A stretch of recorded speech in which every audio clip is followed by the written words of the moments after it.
Jadi KCB ini, Komunitas Cinta Budaya ini, nanti kita coba untuk terus melestarikan budaya secara umum dan budaya spiritual, gitu. Jadi ini nanti untuk umum, nanti kita buka untuk umum, Pak Bambang Subekti, ya kita untuk umum nanti. Nah, kemudian ini saya ngambil cuplikan dari buklet di zaman tahun 1998. 1998 itu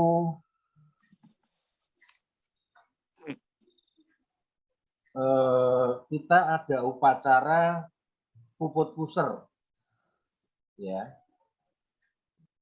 Puput puser itu kalau dulu itu kita kenalnya itu tutupan, Pak Bambang.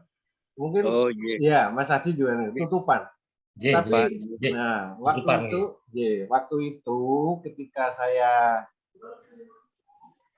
saya mengadakan puput puser ini, Mas Daru mengadakan puput puser ini, dia minta saya menjadi ketua panitia. Terus ya akhirnya saya membuat bukletnya dulu, kemudian mencari tempat, akhirnya dapat di Museum Pusaka Taman Mini. Nah, saya kerjasama sama Bu Sri Lestari, yang ternyata ya Bu Sri itu juga ternyata wejangan sama Mas Agung zaman dulu. Nah itu, terus kita dapat tempat. Nah kemudian kita mulai gitu. Nah, kita bikin buklet. Nah, bukletnya itu gambarnya ini. Paguyuban Sastro Jendro Panguragan Diyu, upacara puput puser. Nah, logonya sudah logo baru. Nah, mungkin kalau zaman dulu kita kenalnya tuh logo itu masih ini kalau cokro. Nah, itu ya. Gitu, kalau cokro. Nah, ketika itu kita bincang-bincang, Mas Daru juga punya ide bahwa sebaiknya kalau cokro ini disinengkerkan. Karena ini raja sebetulnya. Nah, terus dibuatlah logo baru. Ya, ini logo baru itu yang kanan ini, yang ada merah putih kuning hitam ini. Ini yang bikin Romo Widyo Isworo dari Mangun Sarkoro, sama kayaknya Mas Sinyo juga bantu ini. Nah, betul. Kemudian logonya seperti ini. Kemudian kalau cokro disimpan, disinengkerkan lagi. Itu ceritanya begitu. Nah, itu sebetulnya sudah lupa papat tuh Romo Tony. Sudah papat tuh, merah, kuning, putih. Ya. Nah, ini kita coba bicara mengenai di buklet itu satu buklet ya. Jadi budaya spiritual Sastro Jendro Hayuningrat ini sebetulnya sudah sangat tua, ya. Nah, istilah Sastro Jendro Hayuningrat ditemukan dalam sastra Jawa kuno pada teks Utara Kondo. Sebetulnya kondonya terpisah nih. Utara Kanda. Perubahan dari teks Utara Kanda bahasa Sanskerta, yaitu sudah pada abad 10, yaitu zaman Singosari. Itu Sastro Jendro sudah ada. Salah satu pupuh dari teks Utara Kondo Jawa kuno ini berisi Rahwanopati atau kelahiran Rahwana. Nah, ini dibuka dengan kisah tentang keinginan Raja Sumali untuk mengawinkan putrinya yang berwajah raseksi bernama Kaikasi atau Dewi Sukesi. Nah, sayembaranya adalah bagaimana yang menjadi suami adalah yang bisa mewejangkan Sastro Jendro Hayuningrat. Jadi ilmu Sastro Jendro ini sudah disebutkan di naskah-naskah kuno. Kemudian juga pada zaman Majapahit tahun 1379 itu kisah ini juga digubah lagi oleh Empu Tantular menjadi kakawin Arjuna Wiwaha, Arjuna Wijaya. Ya. Itu jadi sebetulnya serat Sastro Jendro itu sangat tua dan kemudian ditemukan dalam kesusastraan di era kebujanggaan Keraton Surakarta pada abad 19 atau tepatnya 1820, yaitu naskahnya yang ditulis oleh Kiai Yosobiburo dan Kiai Sindu Sastro dalam bentuk pupuh sandi, yaitu pada lakon Arjuna Sastro atau Lopo Polo Kapala. Ya. Secara garis besar, sebenarnya berkembangnya aliran-aliran kepercayaan yang ada hingga sekarang, induknya ya Sastro Jendro itu. Karena Sastro Jendro itu ajarannya luas dan multi aspek, sulit dikuasai oleh seorang saja, maka kemudian tumbuh sempalan-sempalan. Jadi sekarang tumbuh aliran-aliran kepercayaan. Aliran-aliran kepercayaan itu ada yang mengutamakan manembah, ada yang mengutamakan jarwo, ya, ada yang mengutamakan kanuragan, ada yang mengutamakan kawastitan dan sebagainya. Itu banyak sekali ya, seperti aliran kepercayaan yang sekarang ada kan ada 241. Itu sebetulnya multi aspek itu dari induknya adalah ajaran Sastro Jendro. Ya ini kita ini ya bukan saya yang ngomong ini waktu itu Mas Daru itu berbicara, saya rekam pakai kaset kecil Philip itu, dan juga saya tulis gitu, saya catetin gitu sampai pagi, kemudian jadilah buku ini.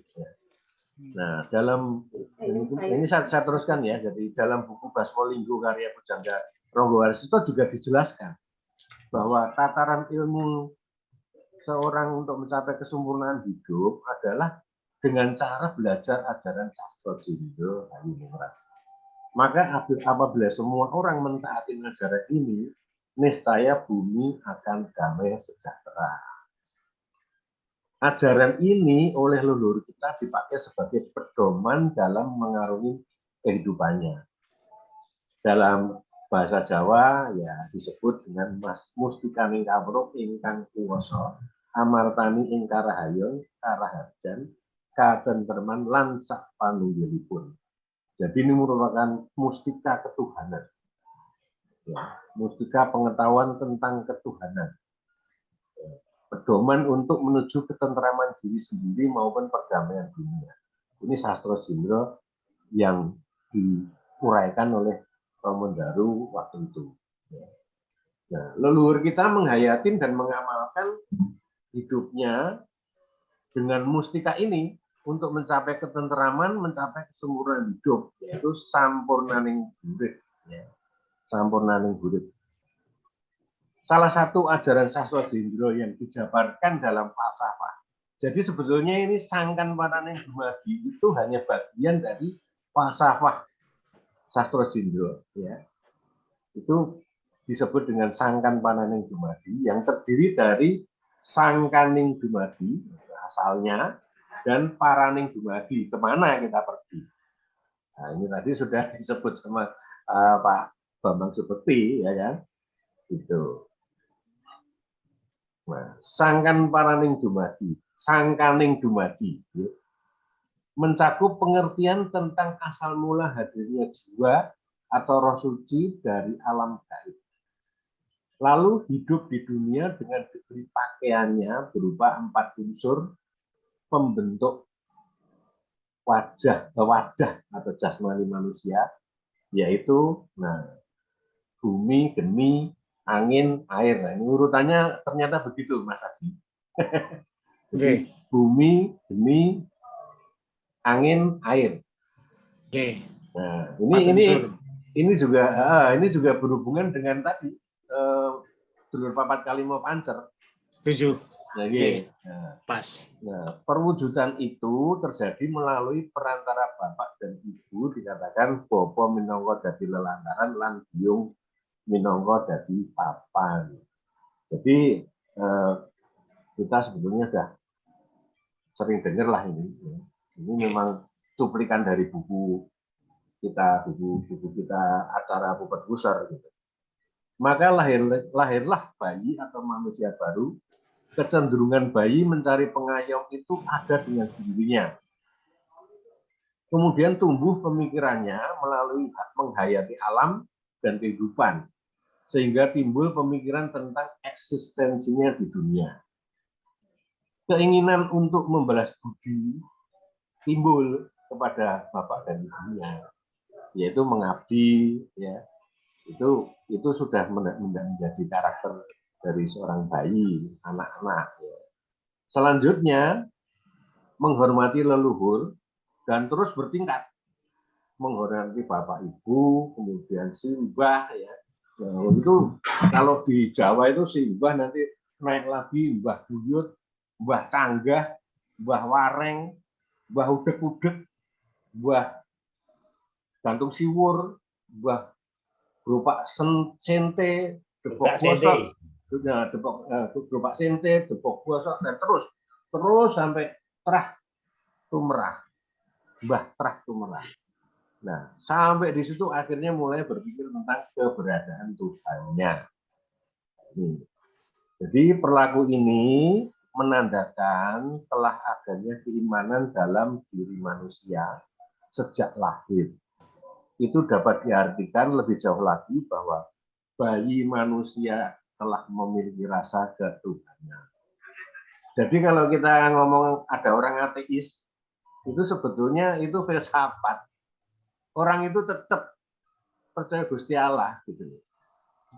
Contohnya seperti Nietzsche misalnya. Nietzsche membantah Tuhan itu begini. Kenyataan yang disebut juga Tuhan, berarti kan adanya Tuhan diakuin dia gitu. Nah, ini ateis itu saya pikir juga cuma filsafat gitu. Nah, kemudian dari adanya rasa ketuhanannya ini, manusia mengekspresikan suasana batinnya, yaitu dengan cara mengadakan ritual upacara, ya. Mulai dilakukan individu, akhirnya diikuti beberapa individu, kemudian terbentuklah suatu kelompok religius yang melakukan upacara. Nah, kemudian terbentuk wadah sosial. Nantinya ada sesepuh, ada pengikut, ada pimpinannya, dan kemudian di lain pihak ada pengikutnya. Nah, hal ini merupakan proses kehidupan sosial biasa dan bukan merupakan tolak ukur sebagai bukti bahwa suatu kelompok telah menemukan kebenaran. Itu bukan, ya. Jadi bukan merupakan tolak ukur, tapi itu hanya satu proses wadah sosial, kehidupan sosial. Maka dari itu budaya spiritual leluhur kita lebih menekankan toleransi, karena secara individu tak henti mencari kebenaran Tuhan, mencari kebenaran Tuhan melalui guru sejati. Nah, selain memiliki tradisi-tradisi yang tidak mengikat dan mengutamakan penalaran proses spiritualisasi, itu menjadi dasar atau spirit dari sains, agama, dan perkembangan teknologi di dunia. Jadi sebetulnya budaya spiritual dulu, baru munculnya ketemunya sains, ketemunya agama, dan terus sampai ke teknologi. Ini menandakan bahwa budaya spiritual sebetulnya awal mula karena kita mengenal Tuhan. Nah, kemudian sekarang paraning dumadi. Ya, kalau tadi dijelaskan bahwa jiwa diberi pakaian dengan wujud hidup manusia, maka manusia mulai menjalani kehidupannya. Kemudian menyadari akan adanya akhir dari kehidupan, akhirat ini tadi, Mas Bambang. Yaitu kembalinya jiwa ke alam gaib. Jadi kalau kita ya orang kejawen itu tidak bilang meninggal, tetapi kembali pulang ke alam gaib. Nah, maka muncullah kesadaran tentang kematian.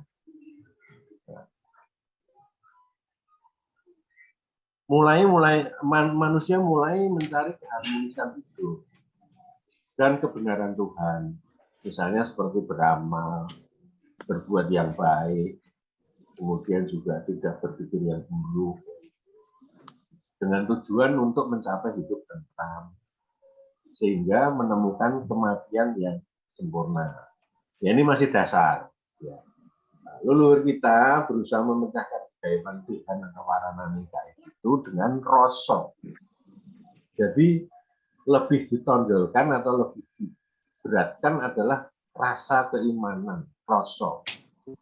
Ya. Jadi sangkan paraning dumadi ini merupakan falsafahnya. Maka ilmu Sastro Jendro menjadi sistem penalaran yang merupakan ilham yang dibabukan menjadi mantra dan tata caranya. Jadi kalau kita di kaki 5 itu banyak buku-buku tentang mantra, itu kalau nggak tahu patrapnya, itu ya nggak manjur. Nggak bakal berkhasiat. Karena yang penting ada patrapnya. Bagaimana kita suruh genggam, bagaimana kita suruh gedruk, bagaimana kita suruh, ya itulah patrap. Nah, karena Sastro Jendro Hayuningrat bukunya adalah alam semesta dan kehidupan manusianya. Maka secara universal berguna untuk mengerti makna hidup hingga menemukan sejatinya urip. Kemudian mengerti tentang keberadaan dan fungsi alam semesta yang disebut bumelaring dumadi itu. Karena kebutuhan batin itu harus diseimbangkan, maka dalam ajaran Sastro Jendro Hayuningrat ada tata cara menyembah kepada Tuhan Yang Maha Esa. Disebut sejatining manembah. Sebagai upaya menuju pencapaian budi suci agar dapat kembali kepada Sang Pencipta secara sempurna. Itulah yang disebut sampurnaning pati. Nah, ini bukunya seperti ini. Ya. Waktu itu kita terbitkan, kita cetak cukup banyak, 500 kalau nggak salah. Itu sudah dibagi-bagian semua. Nah, bukunya itu antara lain ada tadi mengenai sangkan paraning dumadi. Tetapi sangat banyak sekali aspeknya. Ada tentang apa ya? Ada tentang ilmu sarono, ada. Ya. Kemudian ya ini kita nyatet doang saya. Ya. Kemudian ada tentang Condro Sengkolo atau Pitungan Bedo. Ada banyak, jadi ada Kadikdayan, ada tentang ilmu pedanyangan, tentang pamursidan. Pamursidan ini tentang orang-orang yang jalani ngelakoni ke tempat-tempat yang itu, tempat-tempat yang ini untuk mencari supaya mursid, supaya menemukan kaweskitan. Terus ada Pasamaden, itu semedi. Yang terakhir itu adalah Kasih dan Jati. Ini menurut Romo. Kasih dan Jati ini sama dengan Kasampurnaning Pati. Cuman saya nggak akan menjelaskan semuanya. Ini saya pendek aja mengenai sangkan paraning dumadi. Nah, mudah-mudahan nanti jadi pemantik. Monggo kita saling bertanya maupun menjawab, tapi jangan bertanya kepada saya. Jawaban sing iso jawab, bertanya sing ini gitu. Karena saya ini cuma ngutip, ya. Mohon maaf, ya. Saya ini cuma ngutip gitu. Nah, kemudian ini webinar budaya spiritual itu nanti ini yang akan kita tampilkan pada malam Jumat Kliwon tanggal 28 April. Ya. Itu judulnya pentingnya perhitungan hari baik dalam kehidupan. Mungkin nanti narasumbernya tambah satu, Pak Romo Bambang Iko. Oh, okay. Siap. Kalau bisa, ya. Satu lagi ahli pawukon. Karena waktu kemarin Mas Aji ada temennya itu sama Mas. Itu belum bisa ya, Mas ya? Belum, lagi sibuk ya? Nah, dia lagi sibuk gitu. Jadi nanti mungkin tambah satu lagi. Gitu. Ini untuk yang tanggal malam Jumat Kliwon. Ya. Terus nanti tanggal 23 ini ada webinar kita, Komunitas Cinta Budaya, itu Candi Sukuh dalam sorotan arkeologi dan spiritual. Nanti saya bagikan itunya linknya supaya bisa mengikuti. Nah, monggo, terima kasih. Rahayu. Rahayu, Rahayu. Monggo, sinten yang bisa yang mau sharing apalah, monggo. Jadi tadi Sangkan Paraning Dumadi itu memang elementer karena buku ini dibagikan kepada tamu. Waktu itu sebelum kerusuhan Mei, April 1998, nggak tahu, Mas Daru tiba-tiba gregah ngomong sama saya, sama anak-anak yang lain, bikin acara siraman banyu panas di tempat terbuka. Loh, boleh ditonton? Boleh. Terus saya disuruh menjadi ketua panitia pelaksana, saya mencari tempat sana sini, akhirnya kepikir di Taman Mini itu sangat luas. Nah, kemudian kita adakan guyuran itu. Nah, ternyata namanya Puput Pusat, acara Puput Pusat. Itu hadir seluruh, kadang dari daerah-daerah juga, dari Jeporo, dari Solo. Kemudian juga sengaja untuk mengundang manggala-manggala yang sudah lama tidak sowan Mas Daru, ya, termasuk Mbah Darno, Mas Ruspono, ya. Itu akhirnya kumpul juga, tapi Mas Ruspono dilalah kok, ya nggak tahu ini, tiba-tiba kok meninggal dunia. Yang kumpul cuma Mbah Darno waktu itu. Kita yang ikut itu 115. Guyurannya ditonton ke. Jadi jam 9 itu tenda dibuka, semua tamu datang ke Taman Mini pada melihat, dibagikan buku, ya.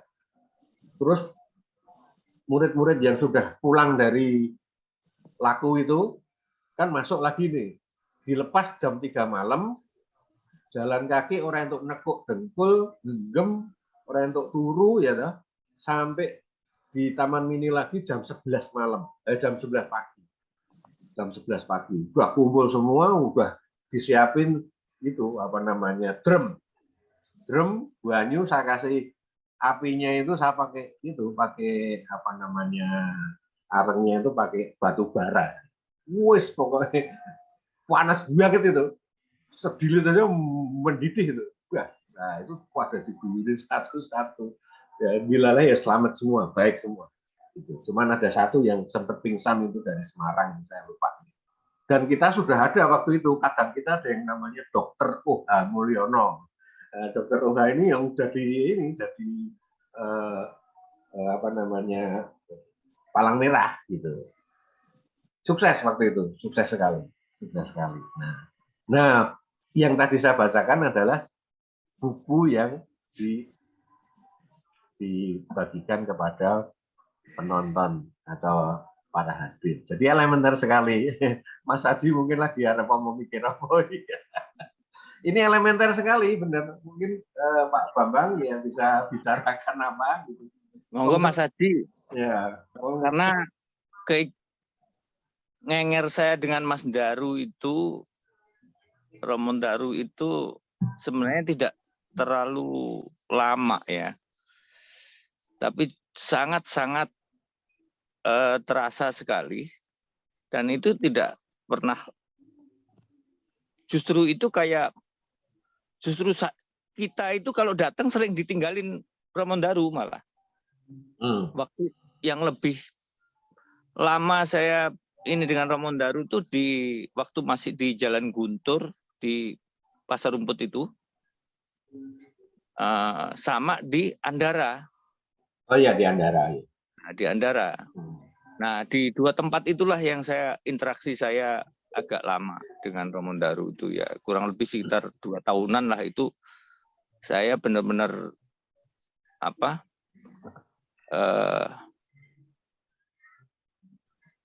menyimak betul-betul apa yang disampaikan Mas Daru. Sempat ngambil ini Puput Pusar, guyuran. Nah, Puput Pusar itu saya pas dapatnya di Pasar Rumput. Oh, di Pasar Rumput. Pasar Rumput. Nah, ya itu laku jalan itu sampai nggak boleh nekuk, genggam tangan, nggak boleh, ya jalan aja terus sampai ke pasar Minggu saya jalan tuh. Iya. Pasar Minggu terus muter sampai ketemu siang, terus apa itu Semedi Suryo. Diguyur banyu panas. Nah, terus guyur banyu panas. Nah, itu di Pasar Rumput itu. Oh iya. Nah, saya Ada pengalaman mistis nggak? jadi rupanya mungkin ini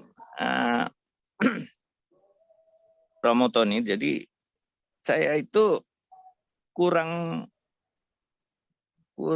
apa ya? Kan Romo Daru tuh selalu membagi dua dalam apa acaranya itu, satu untuk kanuragan, yang satu untuk kasepuan kayak gitu kan. Meskipun dua-duanya itu semuanya diajarkan kayak gitu. Nah, saya kok lebih cenderung tertarik dan senang ke kasepuannya. Sehingga saya tidak terlalu apa ya, mendalami dari sisi kanuragannya gitu. Nah, ada waktu Puput Puser itu ada pengalaman mistis nggak? Kalau pengalaman mistis setelah Puput Puser itu ya ada sebenarnya saya. Ya, pripun. Saya kan awalnya masuk Sastro Jendro itu yang ngajak Om Sinyo. Iya, Sinyo. Diajak bersama dengan kawan satu lagi namanya Budi Satrio. Nah, dalam prosesi setelah Puput Puser, saya tugas kerja di wilayah, ya kebetulan di Cianjur ini. Nah, mengawali tugas di daerah Cianjur sini, berdua dengan kawan saya namanya Budi Satrio itu, dalam perjalanan dari Cianjur mau ke Sukabumi. Nah, saya naik motor, teman saya Budi ini naik mobil, jatuh ke kali, nuabrak teralis ininya, jembatannya tuh masuk ke kali. Nah, akhirnya saya hampir kelewatan itu karena pada saat itu dia nyalip truk kayak gitu. Nah, saya ketutupan truk.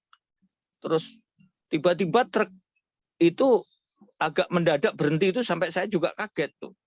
Nah, udah terus akhirnya saya lewatin aja truk. Loh, tapi kok curiga saya, nggak kelihatan kawan saya ini kemana. Nah, pas truk tadi mendadak mau ininya itu karena mau mendekati masuk ke jembatan itu. Terus akhirnya saya lewat jembatan itu, saya lewatin truknya.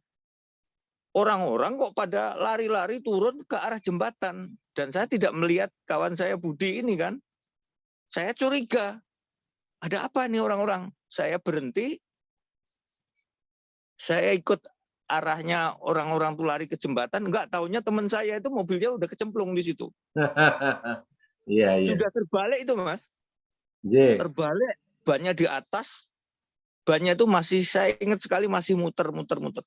Nah, karena itu ada airnya dan separuh badan mobil itu sudah terendam air.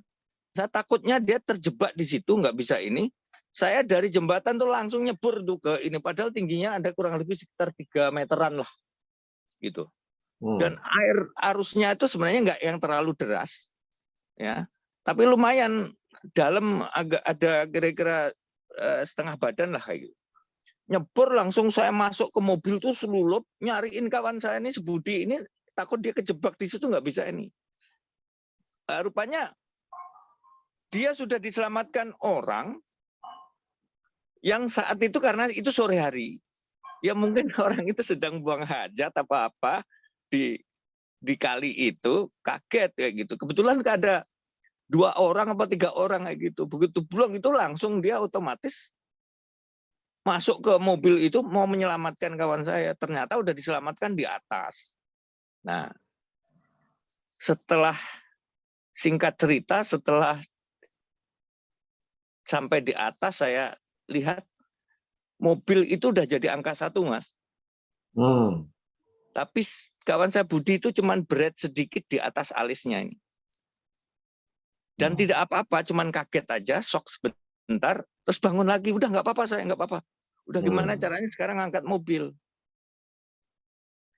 Diangkatlah mobil itu pakai kren. Di ini saya waktu itu belum ada HP, belum ada foto, belum ada. Kalau saya ngelihat mobilnya, rasanya nggak mungkin dia ini selamat. Mobil itu mereknya VW Karmandia. Karmandia itu aja ininya kan sudah pendek, Mas, itu apa plafonnya itu. Sudah pendek. Nah, itu tuh udah dekok masuk ke dalam. Harusnya saya lihat pas di setirnya itu gerakan kawan saya ini nggak bisa ini kemana-mana. Nah, ini kok dengan mudah bisa diloloskan dan dia hanya baret sedikit. Nah, setelah diangkat ke atas, yang paling saya ingat, saya kan bawa tas. Tas itu isi pakaian, terus ada buku Sastro Jendro. Itu kemana-mana saya bawa memang itu buku. Bukunya Mas Daru. Yang gambar di dalamnya itu Mas Daru kayak Triwikromo itu loh. Mungkin kalau jenengan pernah lihat. Fotokopian. Ya, fotokopian, betul. Tahu. Iya toh, itu. Nah, itu tuh kemana-mana saya bawa itu. Lah kok buku itu udah ada di atasnya koper saya. Dan tidak apa-apa. Nah, itu pengalaman mistisnya ya yang saya alami. Memang setiap kali memang pasti ada pengalaman mistis. Waktu guyuran saya Puput Pusar itu ada di Solo, saya malah di tempatnya Mas Muspono ya. Nah, Puput Pusar ya. Itu ada kejadian salah satu kadang, saya nggak tahu siapa itu. Itu entah ngantuk, entah gimana, jalannya tuh ngeloyong ke tengah. Itu disikat sama mobil, ketabrak kijang. Dua gitu, mencelat gitu. Orangnya nggak apa-apa, tapi kijangnya penyok. Saya ikut ngeliat itu. Karena kan rame terusan. Itu sudah jam berapa ya? Jam 3:30. Wah, saya ngeliat teman, si kadang ini nggak ada apa-apa, terus jalan lagi, udah minggir lagi. Saya ngomong, minggir loh. Kan kita nggak boleh banyak ngomong gitu. Minggir, cuman gitu doang saya. Saya masih belum terlalu aktif karena gini ceritanya. Saya dulu itu wejangannya sama Mbah Darno. Nah, itu tahun Prioknya. Priok Cilincing itu tahun 92-an. Nah, kemudian ikut Mas Daru ngulang itu tahun 95-an. Itu saya rajin sekali itu. Bahkan dalam paguyubannya juga saya waktu itu bendahara pusat waktu itu. Jadi memang aktif gitu.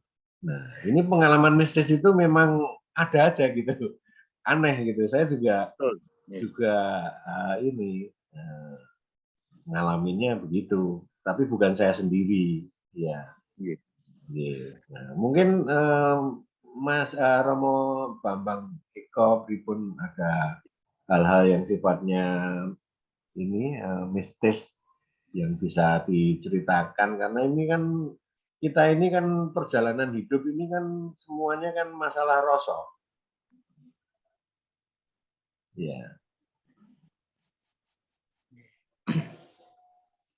Kalau saya dengan Romo Daru itu malah sebetulnya tidak dekat. Nggak dekat ya? Nggak dekat, karena selisih terus gitu. Tiap mau ketemu, kan yang awal banyak beliau. Jadi nggak pernah ketemu. Sekali ketemu di Rumah Batu itu. Oh, Rumah Batu ya? Rumah Batu dengan Profesor Suparman almarhum. Itu waktu itu Suro kalau tidak salah. bulan Suro, nah kita di lantai 2 baru bertemu dengan beliau. Beliau memimpin upacara. Dan saya juga nggak pernah ngobrol sama sekali. Jadi kalau dengan beliau saya nggak ada pengalaman apa-apa. Gitu. Tapi pengalaman mistis dalam hal ngelakoni dan sebagainya kan ada. Kalau itu waktu masih anak-anak malah ada saya. Ketika saya duduk di bangku, kemudian berdiri, saya jatuh, tengkurap.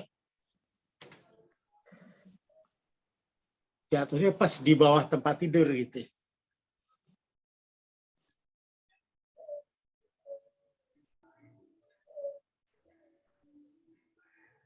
Di unmute, Romo, di unmute. Oke. Tanpa tangan, tanpa kaki. Saya lihat itu makhluk itu. Oh, siapa ini gitu. Sambil nangis saya melihat itu. Dan dia menyeringai, giginya itu tidak rata seperti kita gitu. Jadi bergerigi itu. Nah, tiap saya tidur di tempat tidur itu, tiap malam saya diajak main. Jadi saya nggak bisa tidur. Jadi tempat tidur itu kasurnya itu disundul sama dia karena dia tidak ada tangan kaki gitu. Disundul-sundul terus begitu. Sehingga saya kalau disuruh tidur itu saya nangis takut. Nah, makhluk apa itu saya juga tidak tahu sampai sekarang. Itu pengalaman mistis yang paling saya itu ingat di situ. Kalau yang lain-lain setelah tua ini apa ya? Saya nggak ingat itu yang mistis-mistis itu. Ya. Kalau karena saya mempelajarinya spiritual, tapi juga dengan kesadaran gitu. Apa istilahnya ya? Logika juga bermain gitu. Jadi mistik tapi bisa diterima dengan akal. Kejawatannya di situ ya. Keajaibannya itu mengatasi problem segala macam itu seperti sekarang ini ya ikhlas aja. Kalau mau mati ya mau ikhlas aja sudah. Tidak perlu apa-apa istilahnya. Nah, itu aja pengalaman. Mungkin kalau ada yang lain nanti saya kasih tahu lagi. Ya, kalau saya sih pengalaman mistik banyak sekali, cuman ya mau cerita juga nggak lucu. Saya itu pernah rapat di Taman Mini, ya. Itu sama beberapa pengurus paguyuban lain gitu ya. Itu entah gimana itu kok sepertinya kayak dikecilkan gitu loh, Romo. Jadi saya tuh perasaan kayak dikecilkan. Nah, saya matur sama Romo Daru, saya nggak ikut aja, saya tak pulang gitu. Karena usulan dan pembicaraan saya seolah-olah sudah ditinggi terus. Waktu itu ada yang apa namanya yang sindur, gunung sindur itu tali aku. Pri. Udah meninggal. Kecelakaan tragis. Itu makanya saya pikir-pikir, wah aku tak ramelu, sudah usah lah. Terus saya tak pulang gitu kan. Saya pulang sampai rumah itu saya nyalain bio dengan rasa mangkel lah, mergo kita itu kayak kita loh, orang bukan saya, kita gitu. Ya paguyuban kita gitu loh, bukan saya. Waduh, saya nyalain bio, tak pikir terus aku kayak mutung gitu loh, males saya udah nek ngene-ngene gini. Wah, juga gitu itu kaget saya. Romo Daru loh. Lebat gitu, kaget saya. Bisa ada di hadapan saya, tapi dalam waktu sekian detik. Nah, berarti aku rentuk mutung. Karena Romo Daru itu orangnya kan selalu sabar. Wah, udah. Itu pengalaman mistik yang saya betul-betul kaget. Tiba-tiba kok ada di depan saya. Nah, ini kalau bisa dijabarkan ini suatu ilmu yang hebat ini, Mas Haji. Soalnya gini, saya kemudian besoknya saya tanya sama Mas, ya, Mas, apa jenengan mengunjungi saya? Atau setidaknya ikut memikir tentang saya? Mas Daru kan orangnya gitu. Kowe iki apa toh? Kan gitu paling. Jadi nggak terjawab itu sampai sekarang. Kok bisa begitu? Nah, beda lagi Ada dengan ini apa? Ada pengalaman banyak saya juga terkait sama Amendaru, Mas Tony. yeah. Waktu itu kan ada malam apa ya? Waktu nggak salah malam Anggoro Kasing kalau nggak salah. Tahun 2007 kalau nggak salah, ingat saya. Itu lagi ngumpul beberapa kadang, ya kadang-kadang yang sekarang masih aktif itu, kayak Jamari, Harno, terus Edi, lain-lain lah. Dan kalau nggak salah ada Mas Joko juga kalau nggak salah. Cuman Mas Joko pulang duluan ya. Waktu itu mau ada wejangan tambahan. Gitu. Nah, saya kan nggak sengaja datang, udah ngumpul orang banyak nih, ada orang 20 ada ini, di luar juga banyak. Saya tanya, Mas Daru, ada apa nih? Nonton wejangan tambahan, tapi ini nonton sarate. Mungkin asal sarate saged nderek wejangan iki. Tapi nek mboten saged. Oh nggih. Wejangan apa niku? Mungkin nderek mawon lah. Kan lenggah mawon mungkin nek sarate cukupi jenengan angsal. Oh nggih, monggo. Akhirnya saya duduk. Waktu itu ikut duduk pas depan-depanan di kursi yang biasa duduk lenggahnya Ramandari itu, saya di depannya. Gitu. Terus dia ngendikan masalah, kalau nggak salah masalah Panglimunan waktu itu. Yeah. Masalah Panglimunan, ada wejangan tambahan itu. Terus beliau mencerahkan siapa yang bisa nanti melihat saya dan mengikuti duduk saya. Yeah. Nah, itu nanti kasih itu, gitu. Nah, pas itu Ramondaru cerita tentang Panglimunan, bla bla bla bla bla bla gitu. Terus Ramondaru tarik rokok Samsu, rokoknya kan Samsu itu kan.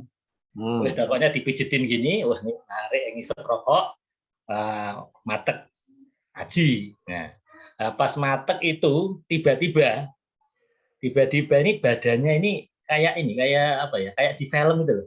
Jadi dia menghilang pelan-pelan, samar langsung hilang gitu. Itu luar biasa. Jadi ngepulin rokok itu, sembari ngepulin rokok itu langsung samar-samar hilang, mulai dari wajah, tubuh, badan, setengah badan itu hilang, pelan-pelan hilang, benar-benar hilang, sudah benar-benar hilang. Tapi saya lihat prosesnya itu, saya tetap ketawa, hilang, begitu udah hilang wah kehilangan lacak ini saya, ya kan? Nah udah, tak tembus pakai ya langsung lupa juga, pakai Panglimunan juga, udah. Nah ternyata Ramondaru dari duduk hilang itu berdiri, terus ke dalam di belakang itu kan ada teras. Ada lincah di situ, duduk di situ. Nah, udah begitu Ramondaru duduk di situ, di lincah udah pindah. Yang lain kan udah bingung, wah Ramondaru hilang, wah Panglimunannya jos banget ya, komentarnya macam-macam lah. Udah, saya bangun dari tempat duduk, saya ikuti jejaknya tadi, saya di belakang beliau lagi ngerokok, tapi keadaan masih belum pulih badan wadah jadi loh, masih samar, tapi saya tahu ini Ramondaru. Tak tepok, Mas, rokok mriki mawon enak nggih. Kaget. Jenengan kok ngertos kula mriki Mas Haji lagi. Nah, kula untuk sarate niki. Syarat saged diwejar Panglimunan.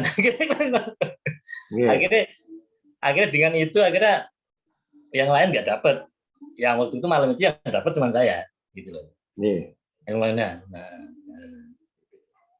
Dan itu mantramnya nggak banyak, Mas Tony. Mantramnya itu cuma Mayangga Krishna nggih. Mboten, Panglimunan ki Mbak wonten, mboten pecahane Mayangga. Jadi Mayangga dipecah oleh.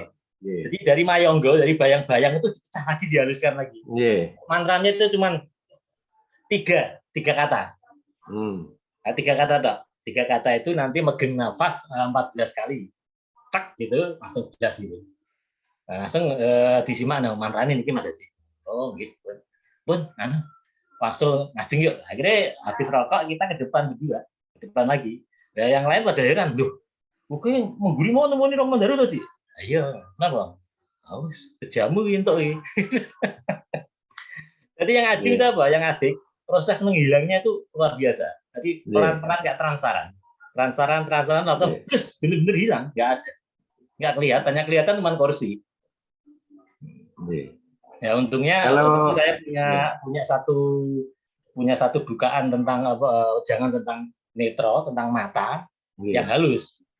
Nah, saya pakai mata ini aja, saya pakai mata kajiman itu nggak nembus. Akhirnya saya pakai mantra kadewatan, baru nembus. Saya baru saya yakin betul bahwa ilmu ini ilmu dari kajindran atau kaindran atau kadewatan.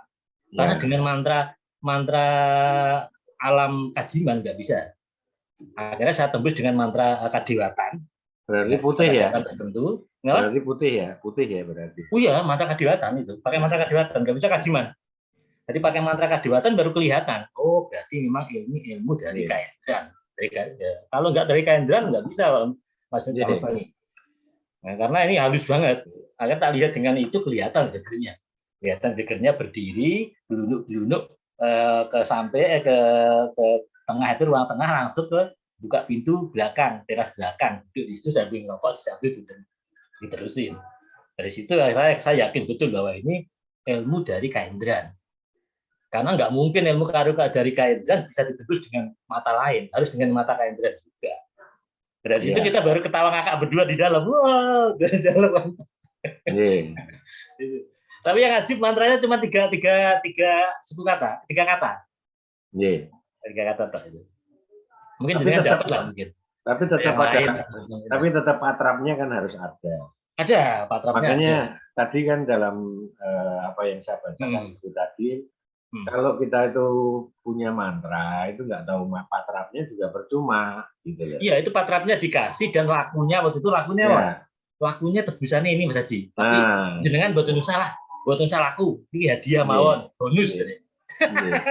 Sebetulnya kalau tebusan atau laku itu memang itu juga syarat ya, tapi patrap itu yang penting patrap. Patrap itu tata cara gitu. Misalnya katakanlah gedruk genggam misalnya ya, genggam gedruk itu sebetulnya kan leluhur kita itu mempelajari bayi nyeprot itu. Bayi nyeprot itu tangannya meraih akoso, ya kan, kakinya jejak-jejak pengen ngidak bumi, makanya gegem nggak gedruk udah kan. Itu sebetulnya kalau kita pelajari semua, kita petani gitu ya, ketemu leluhur kita itu memang hebat. Terus satu lagi dulu pernah kita janjian sama Ramadhan, pernah janjian. Saya waktu itu ke Jogja duluan, Mas, saya mau ke Jogja, mau ke tempat ini. Nah, jenengan ke tempat ini enggak? Tak bilang gitu. Nanti saya ke tempat itu Mas Haji, tentukan harinya aja. Udah, tentukan harinya.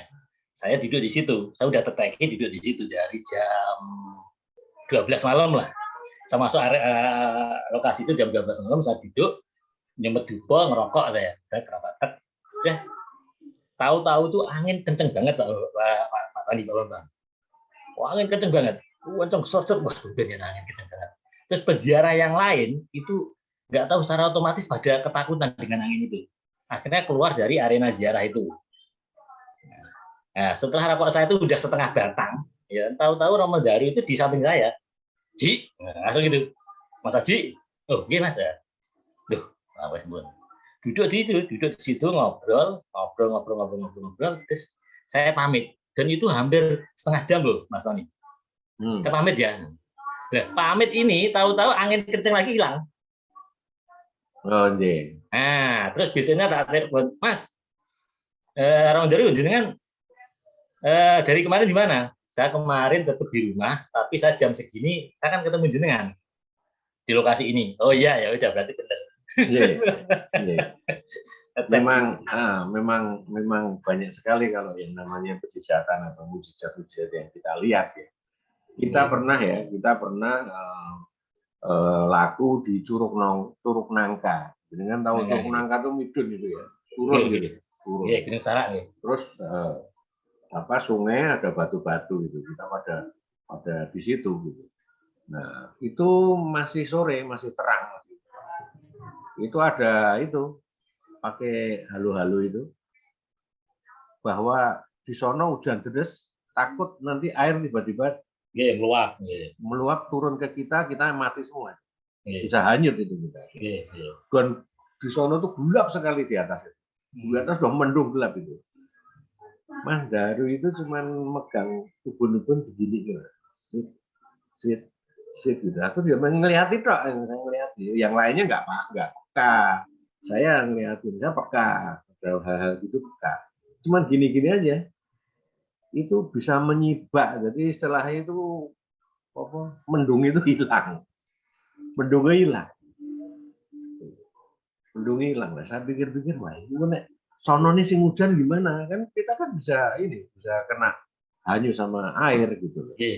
Tapi tiba-tiba ya udah, ternyata nggak ada apa-apa. Terus si yang halo-halo itu keamanan di situ juga nggak meneruskan gitu. Berarti di sana ada berita bahwa di sana tidak jadi banjir gitu. Nah, terus kita lanjutkan. Makanya saya banyak kalau masalah-masalah begitu ya. Kemudian di Telogowarno.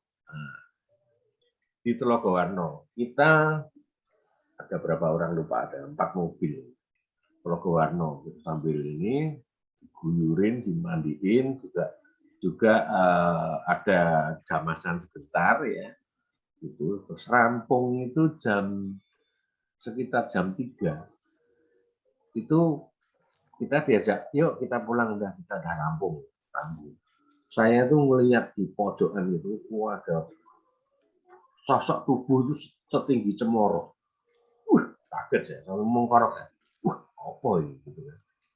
Tahu nggak, kita tuh sampai di tempat mobil, itu semua mobil sudah nggak terkunci. Seperti dipersilahkan pulang. Makanya aku pikir, loh, jadi kui mono penunggu, gede makrong-makrong. Ternyata mempersilahkan kita boleh pulang gitu. Wah itu, jadi ya ini misteri-misteri gitu tuh kita ngalamin lah,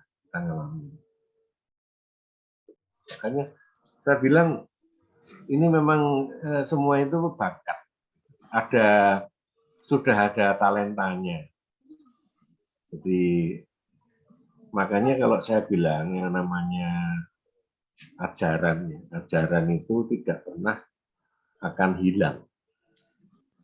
Dia akan revelation. Jadi wahyunya akan turun. Turun lagi ke siapa, Gitu. Kalau ini anu ya, pengertian atau pendapat saya. Jadi nggak akan hilang. Yang namanya sastra Jindro itu juga tidak akan hilang. Terus saja akan siapa lagi gitu. Pasti.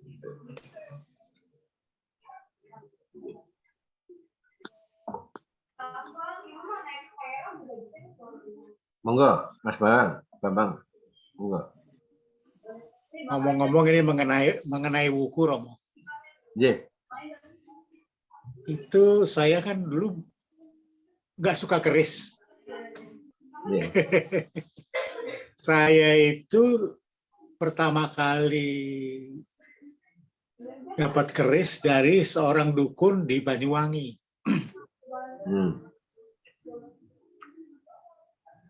Sampai di Banyuwangi saya dikasih keris. Kerisnya Nongkososro, Blok 11. Nah sejak itu saya belajar keris itu pada datang ini. Saya nggak tahu nama keris apa, dapur apa, pamor apa itu. Ini caranya kok banyak banget, udah pamor gini, dapur gini, nggak ngerti saya. Nah daripada susah-susah saya belajar itu, wes tak adakan pameran aja nah. Gitu. Oh gitu ya. Dimulailah itu saya, yang pertama pameran itu yang dukung itu Mas Yogi. Ya, Yogi Yuwono.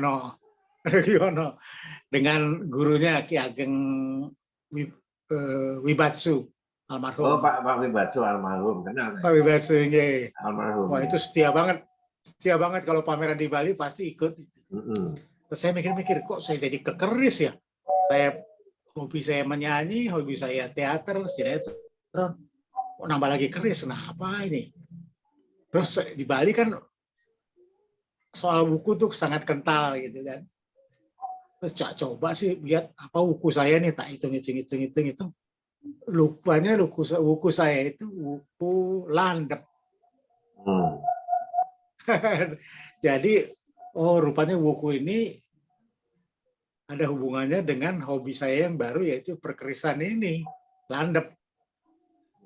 Saya setiap kita pameran itu kita memakai pas hari raya tumpek landep.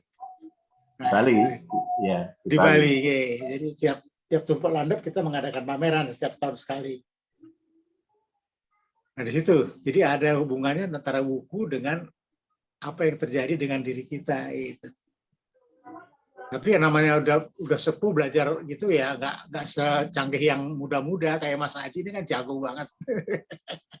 Apalagi lihat ini, oh ini keris baru, ini keris lama. Nah itu yang saya nggak bisa itu. Karena saya belajarnya di itu. Saya juga belajarnya dari Pak Tony, Mas Tony, Mas Tony.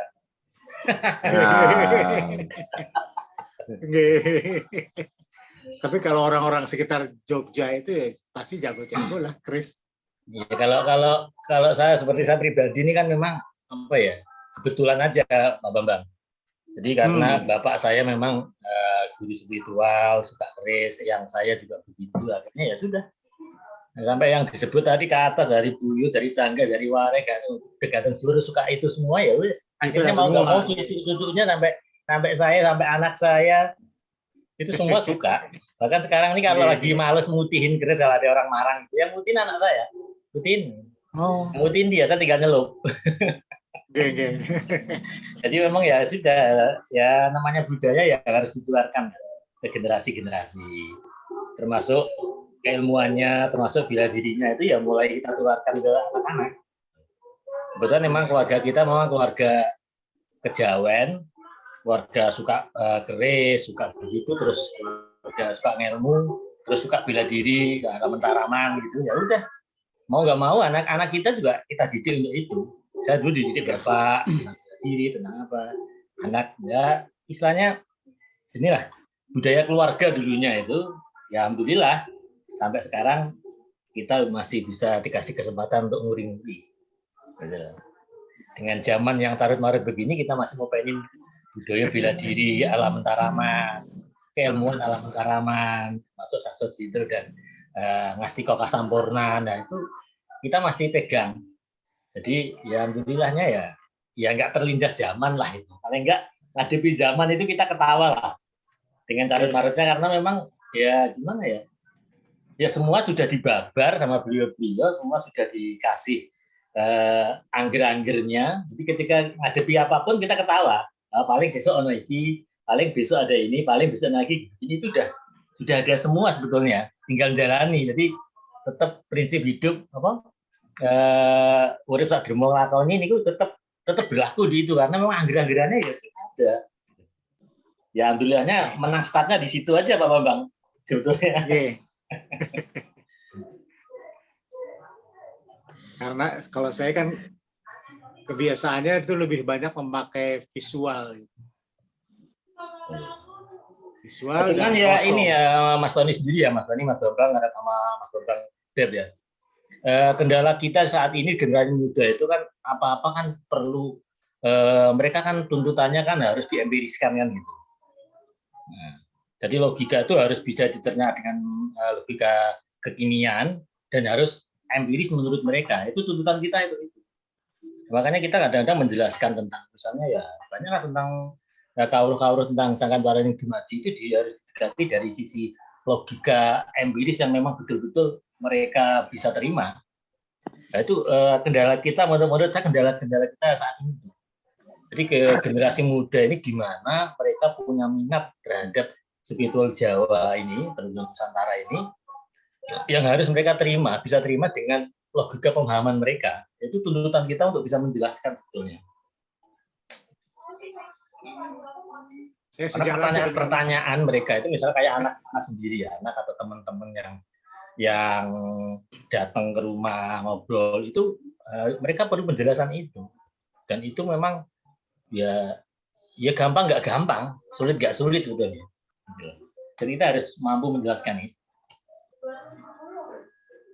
Tapi memang ini hal-hal yang seperti katakanlah budaya spiritual dan sebagainya itu memang kadang-kadang muncul di saat adanya suatu gerakan-gerakan. Misalnya seperti di Eropa misalnya, di Eropa, di Amerika itu muncul tahun 60-an ya, yang disebut hippies itu. Itu juga anak-anak muda itu, anak-anak muda. Mereka mencoba mencari satu pendekatan yang sifatnya mistis, kadang-kadang bikin musik dengan psychedelic art ya, psychedelic art dan sebagainya, menjadi orang-orang hippies yang larinya ke timur. Nah, ke timur. Mereka belajar di India, datang ke Bali dan sebagainya.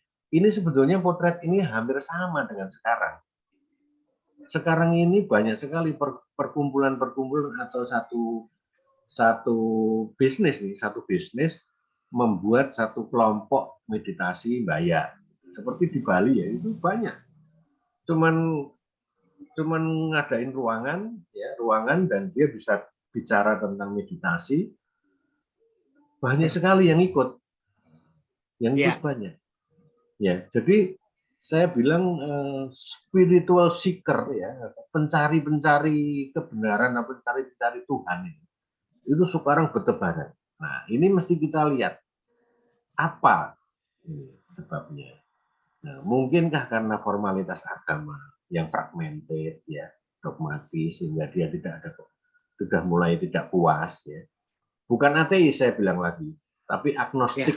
Nah, agnostik itu mengakui adanya Tuhan, tapi dia tidak masuk dalam satu kelompok-kelompok semacam agama misalnya itu. Itu banyak sekali, Mas Haji juga Pak Bambang Subekti ya. Jadi kalau saya lihat itu sebetulnya budaya spiritual ini dicari orang, gitu, dicari orang. Nah, cuma yang bisa membahasakan secara akademik dan komunikatif ini yang sulit. Gitu. Saya kira sebetulnya contohnya Mas Daru itu bisa akademik dan komunikatif. Gitu.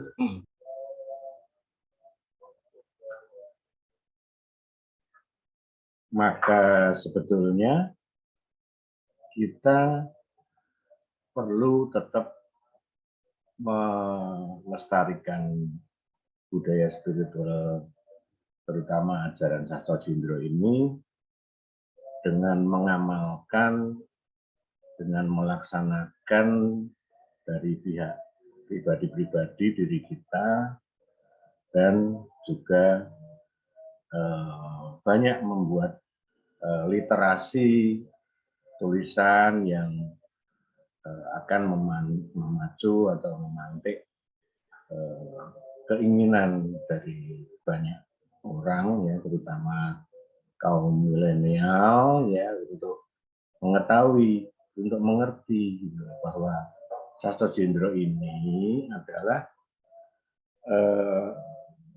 ajaran yang gurunya adalah alam semesta dan kehidupan. Dari kata sastra, jendra, hayu ningrat, angguatin diyu. Jadi sastranya Dewa Indra atau Dewa atau Tuhan Yang Maha Esa untuk membawa ketentraman diri dan dunia dengan Ngurwadiyu. Ngurwadiyu adalah merubah watak. Diyu itu raksasa, merubah watak dari biadab menjadi beradab. Saya kira malam ini cukup panjang, nanti kita sambung lagi dengan topik yang lain. Dan bincang-bincang ini walaupun dihadiri hanya beberapa orang, tetapi ada nilai-nilai yang cukup menyenangkan, cukup memberi andil dalam hal pelestarian budaya spiritual Sastro Jindro Hayu Ningrat Pangruwating Diyu. Sampai jumpa di kesempatan lain. Ini sudah malam, sudah hampir 1 jam lebih dari jam 9 tadi, dan mungkin teman-teman yang lain akan melakukan satu ritual rutin ya, yaitu jamasan. Ya. Maka saya pun juga harus pamit dulu. Ini sudah jam 11:30. Salam budaya, rahayu, rahayu, rahayu.